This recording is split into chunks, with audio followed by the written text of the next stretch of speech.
நினைக்கீங்க இவன் எப்படிப்பட்டவன் தெரியுமா? நான் உண்மையா தானே பேசுறேன். மெனக்கட்டு நம்ம இங்க வந்து வீட்டு கொடுக்கணும், வீட்டு பக்கத்துல இருக்கக்கூடிய ஏழை மக்களுக்கு கொடுத்தா போதும்ல. பாசமா இருக்கிறவங்களுக்கு கொஞ்சம் கொடுங்க நம்ம சொல்லி பாசமா இருக்கிறவங்களுக்கு கொடுக்கறத விடாம ஏழை மக்களுக்கு கொடுக்கறது ரொம்ப நல்லது. நான் இதை டெலீட் பண்ணிடுவேன் நண்பர்களே, இதை வந்து கட் பண்ணிடுவேன். சரியா, இதை நான் போட மாட்டேன்.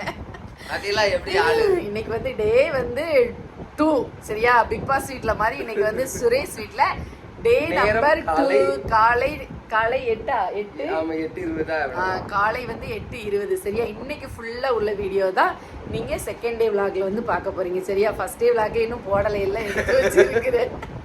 டைம் இல்லை நண்பர்களே, ஏன்னா வந்தது நம்ம வந்து என்ஜாய் பண்றதுக்கும் நம்மளுடைய சுத்துறதுக்கு எல்லாம் உட்காந்து பேசிட்டு அப்படியா. அதான் சொல்லல, உள்ள அகத்தின் அழகு முகத்தில் தெரியும் அப்படிம்பாங்கல்ல. நான் நல்லா கருத்துட்டேன். அதனால நீ என்ன கலரா இருந்தா பாருங்க நண்பர்களே, இவனுடைய காமெடியா என் கூட சேர்ந்து